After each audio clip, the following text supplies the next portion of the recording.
I remember where I was on that warm, clear Tuesday morning of September 11th, 2001.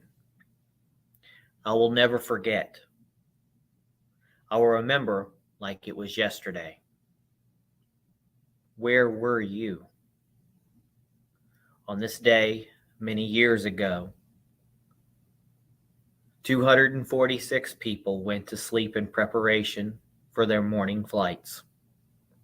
2,606 people went to sleep in preparation for work in the morning. 343 firefighters went to sleep in preparation for their morning shift. 60 police officers went to sleep in preparation for their morning patrol. 8 paramedics went to sleep in preparation for their morning shift. None of them saw past 10 a.m. September 11th, 2001. In one single moment, life may never be the same. As you live and enjoy the breaths you today and tonight before you go to sleep in preparation for your life tomorrow, kiss the ones you love, snuggle those children a little tighter, and never take 1 second of your life for granted. We're praying for the families of those who lost a loved one on this day in this time period many years ago. Never forget. United we stood on September 11th. On a footnote, folks, there's a lot of you that weren't born during this time, and you just don't quite understand. It'd be like asking someone who lived through Pearl Harbor to forget about Pearl Harbor. For many of us in our ages, September 11th was our Pearl Harbor, and it will feel for the rest of our lives like it was yesterday. So please take note of that when you talk to others and say, why do you care about September 11th so much? Let's worry about other things. Because it mattered. It mattered, folks. And it still does. The world's not going to change overnight. We're going to keep spinning, no matter what tragedy we go through.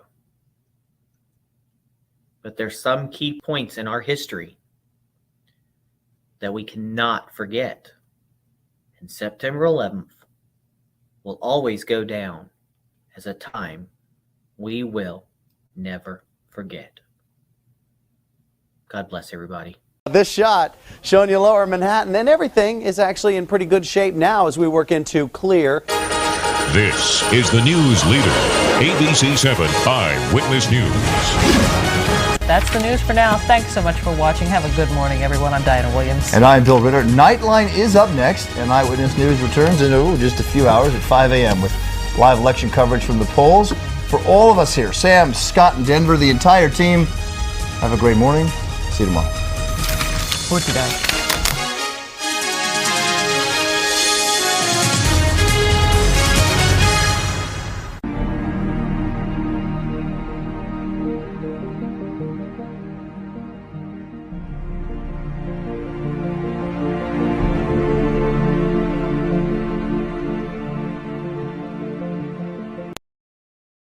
Заготовьтесь сюда и примерить сюда ходового босса.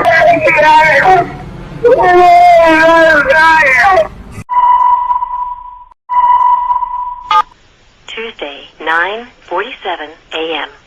Hi, baby. Baby, you have to listen to me carefully. I'm on a plane that's been hijacked. I'm on the plane. I'm calling from the plane. I want to tell you I love you. Please tell my children that I love them very much. And I'm so sorry, babe. I hope to be able to see your face again, baby. I love you. Bye. I love you. Bye.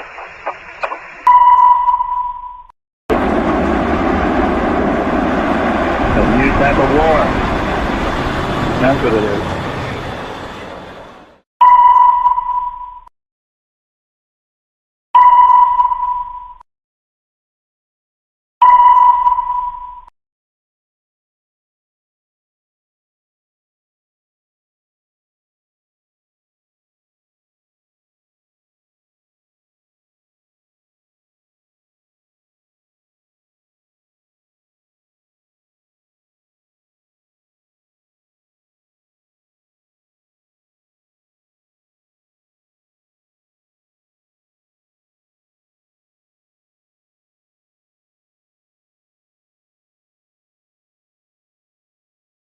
And to continue, here is something visually which we've been talking about in our coverage earlier today, which I must tell you we were really looking forward to. We saw a report earlier today that at Buckingham Palace in London, where Queen Elizabeth II lives when she is in London, the Coldstream Guards, who change the guard, not the Coldstream Guards, but they change the guard every day at Buckingham Palace, as we know, and we are told that at the request of the Queen, the Coldstream Guards band played the Star-Spangled Banner. Let's listen.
sound, and then there was a pause for about a split second, and then there was like a scream or two, and then everyone just ran. Everybody. There was mass chaos. The smoke, the black smoke and fire. Hijacked, and there are indications that it may have been a Boeing 767 out of Boston.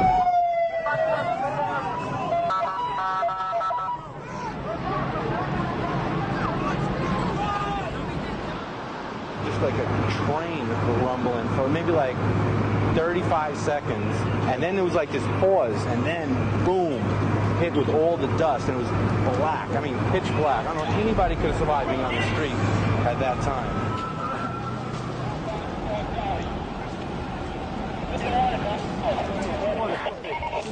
Right there.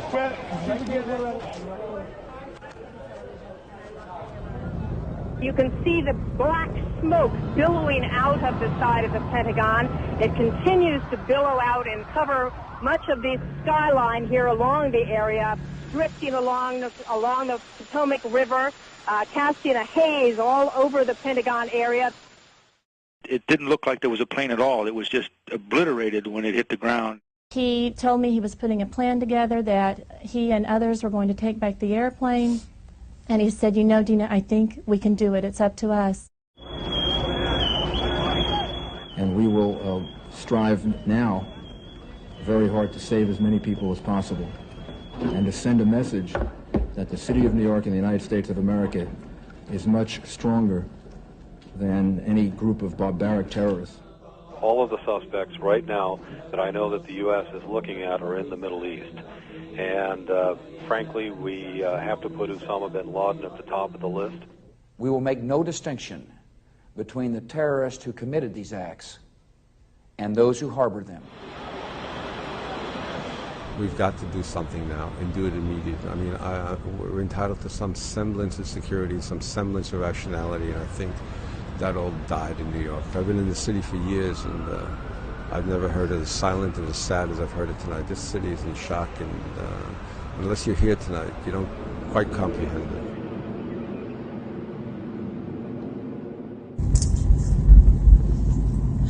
Where were you on 9/11? Well, I know I was sitting there waking up and being woke up by, hey, plane just flew into a building. And I'm sitting there arguing, well, maybe it's an accident. I don't know. You know, who knows? And then that second plane flew in, and we were freaking out. We were thinking about we were going to pack, we were going to get on the road. I remember calling my parents who were in Florida. Turned out they had went to the casino, of course.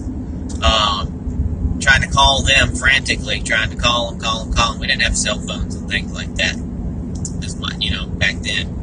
I know it's 2001, but we didn't have them like we have now.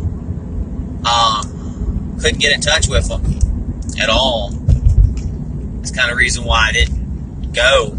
And we watched on TV as they were taking down planes. They took down that plane going toward the White House. They won't tell you that, but it didn't crash. They took it down. And what I was saying is the airplanes falling into the building weren't just the only things. I don't think the government was involved, but I think there was more to it than meets the eye. I think that internally there were bombs that were set off. They were smarter than the government wants to let on. They sat down, they detonated it. That's why they call it 9/11. But people died. Could you imagine the amount of videos and things we had? If we had Twitter and things that we have nowadays, 9/11 happened, how much video we would have had, how much even more closer, or at least the opportunity where people could have said their goodbyes on camera. But 9/11 people, millennials, nowadays, they do not understand. I just got on the radio and talked about it. They don't understand what happened.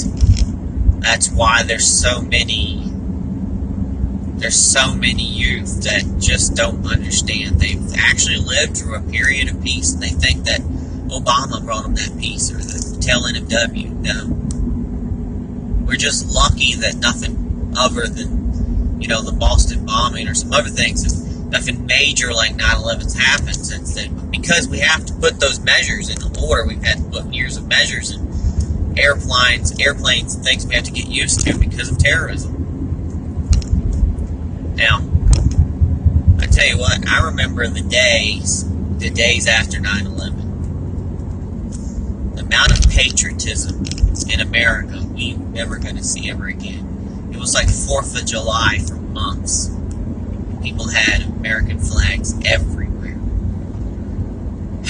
We weren't Republicans. We weren't Democrats. We were all Americans. We were all patriots.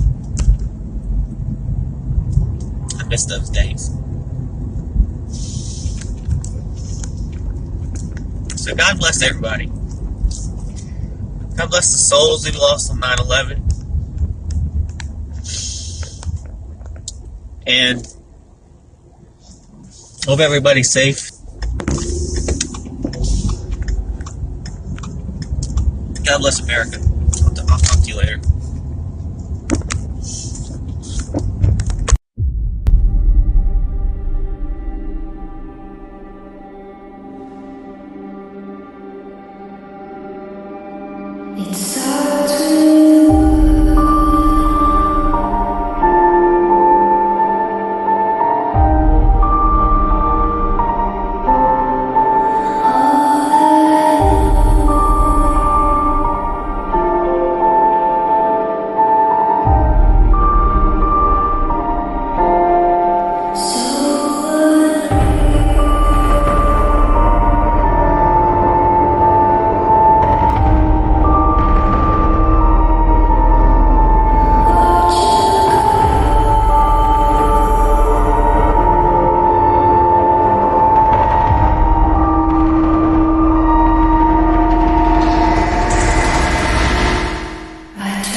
Tragic alert for you right now. An incredible plane crash into the World Trade Center here at the lower tip of Manhattan.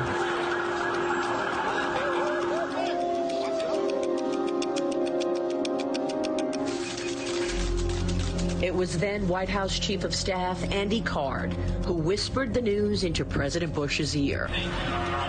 It would be America's darkest day, now 20 years ago. Today we've had a national tragedy. 2 airplanes have crashed into the World Trade Center in an apparent terrorist attack on our country. The South Tower of the World Trade Center collapsing. The North Tower falling 29 minutes later. In Washington, the center of American leadership, the Pentagon targeted, and another hijacked plane. Flight 93 crashing in Shanksville, Pennsylvania. On Wall Street, the explosion of the first building to come down was being felt in real time. But I just came back from outside, and I am covered with soot. Basically, I was outside when that third explosion occurred. The whole area turned pitch black when that third explosion happened. I don't know if you could see my jacket and my shoes, but I'm completely covered in white smoke. Freedom itself was attacked this morning by a faceless coward, and freedom will be defended. I'm standing in the very place that I reported from 20 years ago after the attacks. And what was most important for me that day was to communicate to the world that everyone was accounted for here at the New York Stock Exchange. It was a real team effort. Former New York Stock Exchange President Dick Grasso, one of the many unsung heroes that day. We had 3 floors in that building during the 1993 bombing. And sadly, we got the same message, and my folks were trapped for 6 hours in the building. You knew not to follow the same guidance. I said to David, get them out now. I don't care what they're saying. Outside, the debris was flying. There was papers and steel and just massive smoke in the air. The entire area was pitch black when the buildings came down.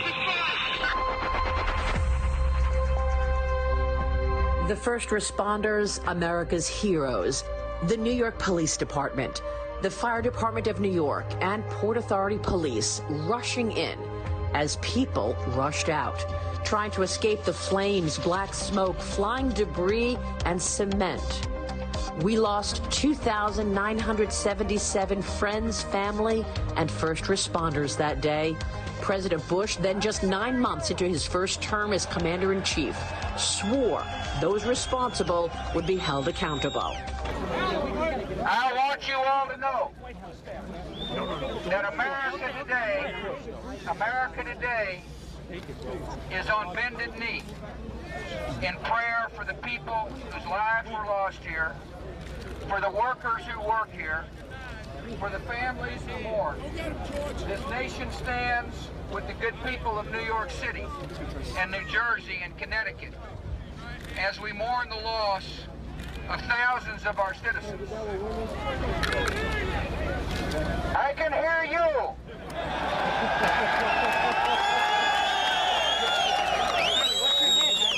I can hear you. The rest of the world hears you. And the people who knock these buildings down will hear all of us soon.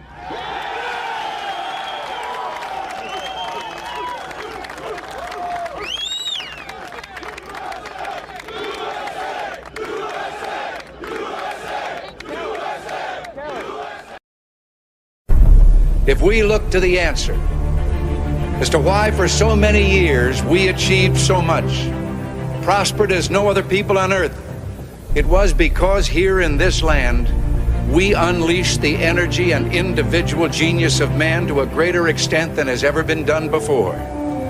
Freedom and the dignity of the individual have been more available and assured here than in any other place on earth. The price for this freedom at times has been high, but we have never been unwilling to pay that price. Those who say that we're in a time when there are no heroes, they just don't know where to look. The sloping hills of Arlington National Cemetery, with its row upon row of simple white markers bearing crosses or stars of David, they add up to only a tiny fraction of the price that has been paid for our freedom. Each one of those markers is a monument to the kind of hero I spoke of earlier. Their lives ended in places called Belleau Wood, the Argonne, Omaha Beach, Salerno, and halfway around the world on Guadalcanal, Tarawa, Pork Chop Hill, the Chosin Reservoir, and in 100 rice paddies and jungles of a place called Vietnam. Under one such marker lies a young man, Martin Treptow, who left his job in a small-town barber shop in 1917 to go to France with the famed Rainbow Division. There on the Western Front, He was killed trying to carry a message between battalions under heavy artillery fire. We're told that on his body was found a diary. On the flyleaf, under the heading, My Pledge, he had written these words: America must win this war. Therefore I will work, I will save, I will sacrifice, I will endure. I will fight cheerfully and do my utmost as if the issue of the whole struggle depended on me alone. We must realize that no arsenal or no weapon in the arsenals of the world is so formidable as the will and moral courage of free men and women. It is a weapon our adversaries in today's world do not have. It is a weapon that we as Americans do have. Let that be understood by those who practice terrorism and prey upon their neighbors.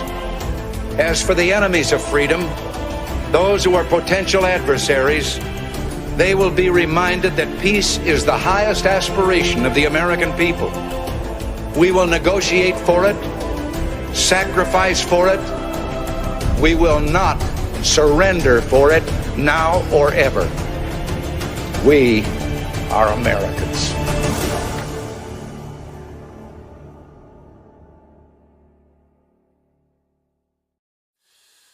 Oh, say, can you see by the dawn's early light what so proudly we hailed at the twilight's last gleaming, whose broad stripes and bright stars through the perilous fight.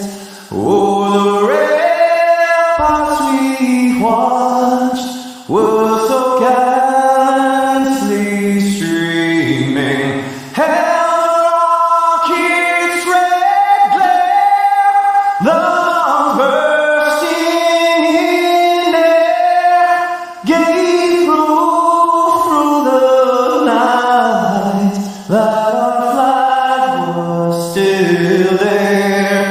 Oh, say does that star-spangled banner yet wave o'er the land of the free and the home of the brave?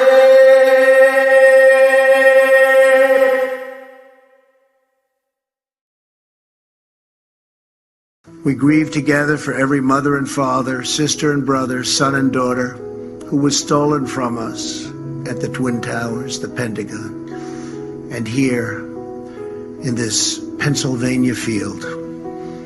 We honor their sacrifice by pledging to never flinch in the face of evil and to do whatever it takes to keep America safe. In the wake of the September 11th attacks, courageous Americans raced into smoke, fire, and debris in Lower Manhattan, the Pentagon, and a field in Shanksville, Pennsylvania. The whole world witnessed the might and resilience of our nation in the extraordinary men and women of the New York Fire Department and the New York Police Department. Earlier this year, we fully reauthorized the Victims' Compensation Fund to the tune of billions and billions of dollars. When the World Trade Center came down, I saw something that no place on earth could have handled more beautifully, more humanely than New York. And the cleanup started the next day, and it was the most horrific cleanup probably in the history of doing this and in construction. I was down there, and I've never seen anything like it. I've seen two huge 110-story buildings that are reduced to rubble, thousands and thousands of lives. I just got to see something that I've never seen before. I have hundreds of men inside working right now, and we're bringing down another 125 in a little while, and they've never done work like this before. We come here in the knowledge that we cannot erase the pain or reverse the evil of that dark and wretched day. But we offer you all that we have, our unwavering loyalty, our undying devotion, and our eternal pledge that your loved ones will never, ever be forgotten.